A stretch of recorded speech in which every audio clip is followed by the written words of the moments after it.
Mister Roy की dead body उनके library में मिलती है। इन्वेस्टिगेशन में पता चलता है कि जहर खाने से उनकी डेथ हुई है, लेकिन मिस्टर रॉय के बाजू में जो जहर की बोतल रखी हुई है वो तो सील पैक है, मतलब बोतल खुली ही नहीं है। तो मिस्टर रॉय ने ये जहर तो नहीं खाया है। फिर उनके बॉडी में जहर गया कैसे? सुबह से कोई उनके घर नहीं आया है। बाजू में एक नोट भी मिलता है, मैं ये केस नहीं जीत पाया इसलिए खुद को मार रहा हूँ। पर सवाल ये था कि उनकी डेथ हुई कैसे और जहर उनके बॉडी में गया कैसे? डिटेक्टिव मेहुल क्राइम सीन पे पहुंच जाता है इस केस की छानबीन करने। तो मिस्टर रॉय बहुत बड़े एडवोकेट थे, मतलब इनके उतने ही दुश्मन भी होंगे। चौंकाने वाली बात यह है कि उनके पास कोई ग्लास भी नहीं है, जहर की बोतल भी सील्ड है। तो जहर अंदर गया कैसे? तभी मेहुल को एक क्लू मिलता है। क्या आप इस सीन को देख के बता सकते हैं मेहुल को क्या क्लू मिला होगा? सोचिए और जल्दी से आपका आंसर कमेंट कर दीजिए। चाहिए तो वीडियो को पॉज कर दीजिए।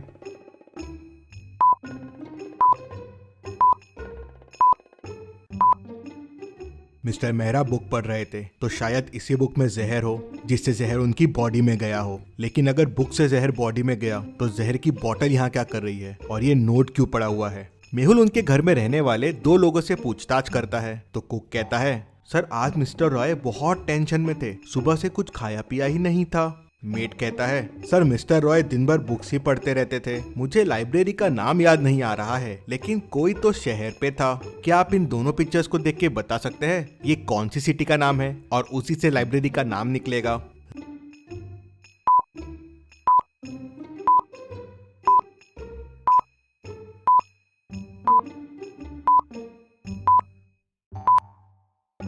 रैट प्लस लैम्प मतलब रतलाम, रतलाम लाइब्रेरी। मेहुल तुरंत रतलाम लाइब्रेरी पहुंच जाता है।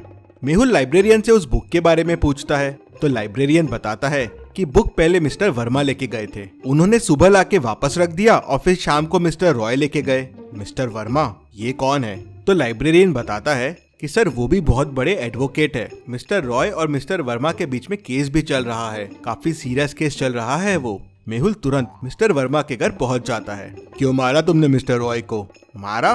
क्या मिस्टर रॉय की डेथ हो गई? कब? कैसे? तुमने ही खून किया है उसका, बताओ क्यों किया? क्या आप मिस्टर वर्मा के घर को देख के बता सकते हैं मेहुल को ऐसा क्यों लगा? सोचिए और मुझे आपका आंसर कमेंट करके बताइए।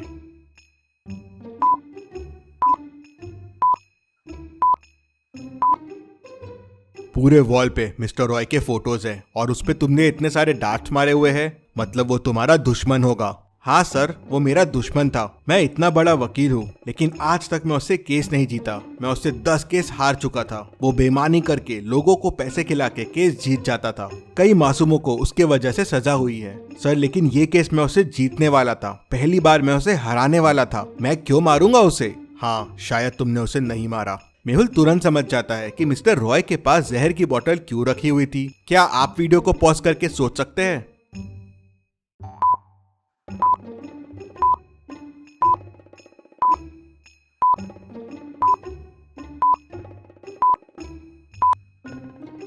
मिस्टर रॉय खुद ही मरने वाले थे। पहली बार वो केस हार रहे थे, लेकिन उसके पहले ही किसी ने बुक में पॉइजन लगा के उन्हें मार दिया। मेहुल वापस लाइब्रेरी जाता है। फिर मेहुल लाइब्रेरियन से पूछता है, क्या कोई इस बुक को सुबह से शाम के बीच में लेके गया था? लाइब्रेरियन सोचता है और कहता है, नहीं सर, मैं तो यहीं था, कोई लेके नहीं गया था। और वो बुक लास्ट ट्रैक पे रखी है जहाँ कोई नहीं जाता है। हाँ, लाइब्रेरी में किसी ने पढ़ा होगा तो बताना मुश्किल है। मेहुल उस रैक के फिंगरप्रिंट्स चेक करता है तो उसे बस 3 फिंगरप्रिंट्स मिलते हैं। क्या आप इन फिंगरप्रिंट्स को देख के बता सकते हैं ये फिंगरप्रिंट्स किसके हैं?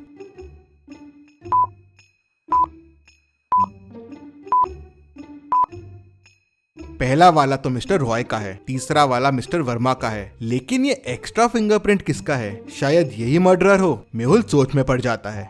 धूल के वजह से फिंगरप्रिंट्स थोड़े बिगड़ गए थे, तो किसके हैं मैच करना बहुत डिफिकल्ट था। सुबह से लेके शाम के बीच में लाइब्रेरी में 3 लोग थे। मेहुल तीनों से पूछताछ करता है, क्या तुम लाइब्रेरी के उस कॉर्नर में गए थे?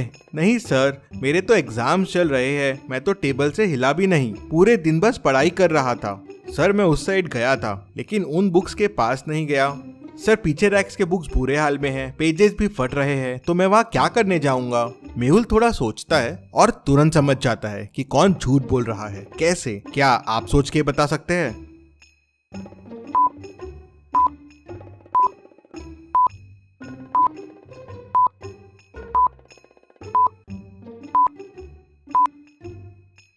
जब तीसरा आदमी वहाँ गया ही नहीं तो उसे कैसे पता है कि बुक्स वहाँ फटे हुए हैं। मेहुल उसे पकड़ लेता है तो वो बताता है कि वो बहुत घबरा गया था, उसने कुछ नहीं किया है। वो मिस्टर रॉय का बहुत बड़ा फैन है और उनके बुक्स और उनके केस पढ़ता रहता है, उसे भी एडवोकेट बनना है। ये सब सुनने के बाद मेहुल का एक पर्सन पे शक बहुत बढ़ जाता है। मेहुल तुरंत मिस्टर रॉय के लास्ट 5 केसेस देखता है जो उन्होंने जीते थे और उनकी लिस्ट निकालता है जो हारे थे। एक नाम पे मेहुल की नजर अटक जाती है। क्या आप देख के बता सकते हैं वो नाम कौन सा हो सकता है?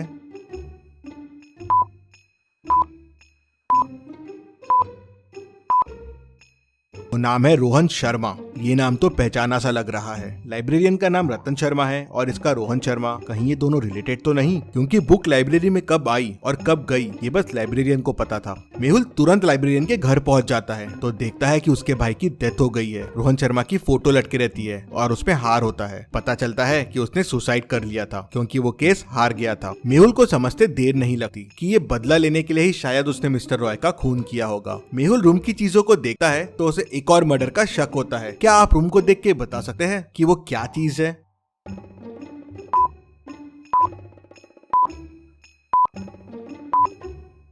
टेबल पे जहर की बोतल रखी हुई है, मतलब शायद लाइब्रेरियन ने वापस ये बोतल यूज की है। मेहुल तुरंत लाइब्रेरी की तरफ दौड़ता है और लाइब्रेरियन को पकड़ लेता है। लाइब्रेरियन मेहुल को नहीं बताता कि उसने किसको मारने की प्लानिंग की है। मेहुल लाइब्रेरी की लिस्ट निकालता है और लास्ट 5 लोग जिन्होंने बुक्स लेके गए उनके नाम देखता है। एक नाम देख मेहुल समझ जाता है कि लाइब्रेरियन का अगला निशाना कौन होगा। क्या आप इन नामों को देख के बता सकते हैं वो नाम क्या होगा? सोचिए और मुझे आपका आंसर कमेंट करके बताएं।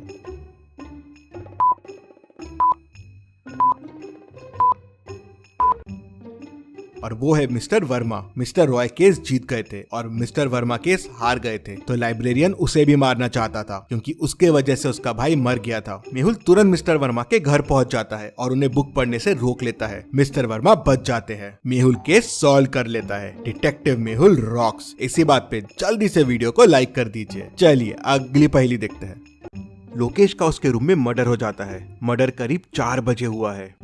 उसकी वाइफ डिटेक्टिव मेहुल को तुरंत फोन करके बुला लेती है। मेहुल क्राइम सीन को ध्यान से देखता है लेकिन उसे वहां कोई क्लू नहीं मिलता। फिर मेहुल उसके घर की मेड और कुक से पूछताछ करता है। मेड कहती है, मैं तो करीब 3:30 को सर के रूम में चाय देने गई थी, उसके बाद मैं सर के रूम में नहीं गई। कुक कहती है, सर मैं तो लोकेश सर के रूम में कभी नहीं जाती हूँ, मैं तो डिनर की तैयारी कर रही थी, यहीं किचन में थी। फिर वाइफ कहती है, मैं करीब 3:45 को लोकेश के रूम में गई थी, वो स्टडी में था और चाय पी रहा था। मैं करीब 3:50 को रूम से बाहर आ गई और फिर सीधा मेरे रूम में चले गई। मेहुल तीनों की बातें सुनता है और तुरंत समझ जाता है कि खूनी कौन है। कैसे? क्या आप सोच के बता सकते हैं खूनी कौन है? सोचिए और मुझे आपका आंसर कमेंट में बताइए।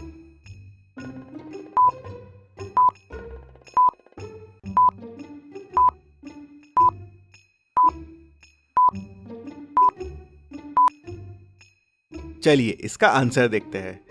वाइफ जब रूम से बाहर आई थी तो करीब 3:50 हुए थे और चाय का कप रूम में ही था। लेकिन जब मर्डर हुआ तो चाय का कप रूम में नहीं था। कप रूम से सिर्फ मेड उठा सकती है और वो कप डाइनिंग पे रखा हुआ है, ठीक मेड के पीछे। मतलब मेड जब कप लेने वापस गई होगी करीब 4 बजे, तब उसने लोकेश का खून किया होगा। मेहुल उसे पकड़ लेता है। चलिए अगली पहेली देखते हैं। मेहुल एक गुफा में फंस जाता है। गुफा से बाहर निकलने के लिए मेहुल को 4 दरवाजे दिखते हैं। पहले दरवाजे के पीछे आग है, अगर मेहुल ने यहाँ से जाने की कोशिश की तो वो जल जाएगा। दूसरे दरवाजे के पीछे पानी है जिसमें खूंखार और बड़े क्रोकोडाइल्स है। मेहुल ने अगर यहाँ से जाने की कोशिश की तो क्रोकोडाइल्स उसे कच्चा चबा जाएंगे। तीसरे दरवाजे के पीछे जहरीले स्नेक्स है जिनके जहर से कोई नहीं बच सकता। चौथे दरवाजे के पीछे एक ब्रिज है लेकिन वो टूट रहा है, वो अब 1 ग्राम से ज्यादा भी वेट नहीं सह पाएगा। तो अब आप सोचिए और मुझे बताइए मेहुल को कौन सा दरवाजा चुनना चाहिए। सोचिए और मुझे आपका आंसर कमेंट करके बताइए।